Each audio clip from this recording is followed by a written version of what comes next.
Alors, je visualise que les imagineurs sont des êtres humains qui où le silence est d'or. Donc l'imagineur, c'est le dernier là, profil. Il n'y en a pas beaucoup au niveau de la population qui sont imagineurs. Je recadre un petit peu.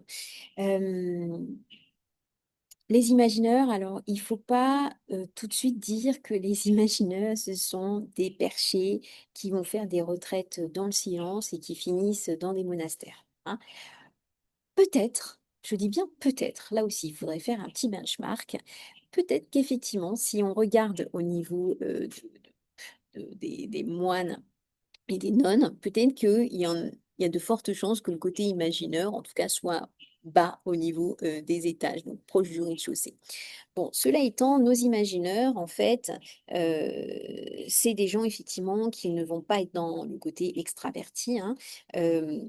Voilà, mais encore une fois, ça va dépendre parce que si on a une base imaginaire et la phase juste après, où il y a une bonne zone d'énergie, et que c'est, la phase après, c'est côté énergiseur, ça peut faire des gens qui sont assez étonnants, c'est-à-dire, introvertis d'une manière générale par rapport à eux, qui vont peut-être pas trop raconter leur vie, mais par contre qui vont peut-être avoir, quand même, le contact facile avec les autres, si la phase après c'est énergiseur.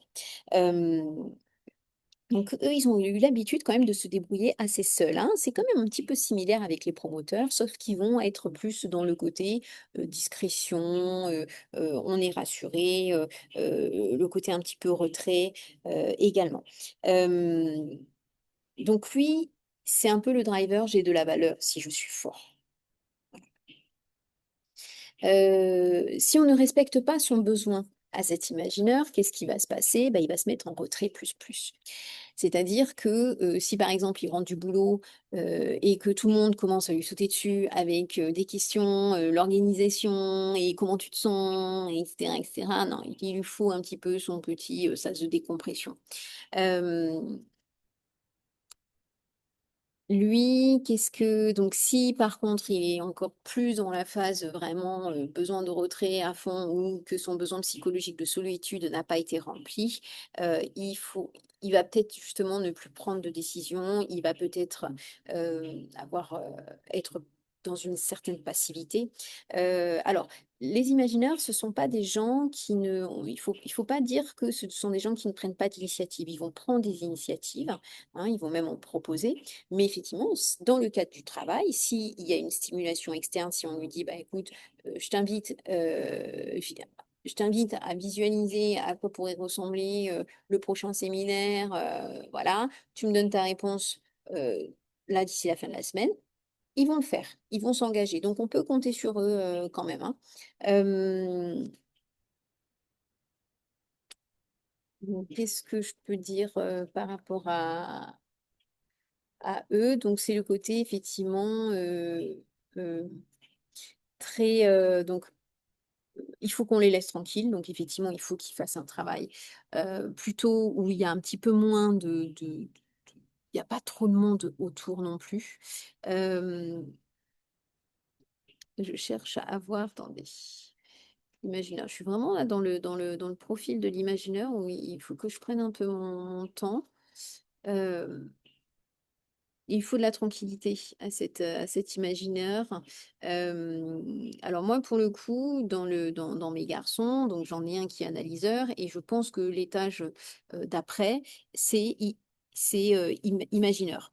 Et donc des fois, ben, il a cette phase où il a besoin de se mettre en retrait, et quand il y a son frère énergiseur qui arrive et qui l'emmerde, ça fait un petit peu des frictions, l'imagineur a l'impression qu'il ne se sent pas respecté, donc du coup, il va mal parler à son frère, donc du coup, l'énergiseur va dire: «Hey, te tu de mal me parler». «Oui, mais enfin bon, c'est en même temps, c'est toi qui l'emmerde». Bon, donc du coup, dans ces cas-là, moi, l'astuce que j'ai trouvée, c'est, de dire à l'imagineur: «Donne un timing à l'énergiseur à partir de quand tu vas être disponible pour lui». Hem Donc on dit que les imagineurs sont, ce qu'on appelle dans l'inaction, mais c'est plutôt dans les réflexions. Ils ont besoin de réfléchir, de cogiter. Ils peuvent faire, justement des activités où ils peuvent créer aussi des choses, hein, donc c'est pas incompatible, non plus, hein, je veux dire c'est pas des autistes, hein. J'essaie de chercher un graphique que je ne retrouve plus bien évidemment, qui s'est caché comme un imagineur. Ouais, les imagineurs sont quand même des gens, si on devait leur donner un lieu de vie, bon, ce serait plutôt, heu, dans la nature quand même, hein. Imaginatif, réfléchi, calme. Voilà. Est-ce que vous en connaissez des imagineurs? Ça peut être intéressant de voir un petit peu comment ils se comportent. Et surtout, ne pas leur demander, ne pas leur foutre la pression. Heu et c'est pas parce qu'ils disent rien qu'ils sont contrariés, qu'ils sont fâchés après vous, qu'ils ne sont pas intéressés par ce que vous dites. C'est peut-être qu'à un moment donné, ils ont besoin juste de se poser, de réfléchir. Si on leur pose une question, il faut peut-être les laisser le temps qu'il faut pour qu'ils formulent la réponse. Alors c'est pas non plus des gens, où, on pose une question: «Qu'est-ce que tu veux manger ce soir?» Ils vont pas, mettre 2 heures pour répondre, OK. Mais c'est vrai que c'est peut-être pas forcément des questions qui sont très utiles pour lui, quoi. En tout cas, il faut peut-être pas la poser, de cette manière. Bah, ça pourrait être, «Visualise ce qu'on pourrait manger ce soir», par exemple. On va peut-être pas sortir à chaque fois le mot visualiser, imagine ce qu'on pourrait manger ce soir. Voilà,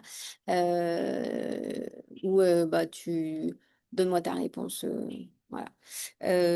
Donc il faut être assez directif finalement avec des imagineurs. Donc vous voyez que c'est pas incompatible un promoteur avec, un imagineur, parce qu'ils ont le même canal de communication.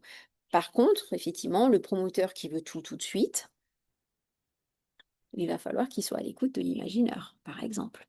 Vous voyez? Donc, moi, je trouve que c'est passionnant de voir après les dynamiques relationnelles.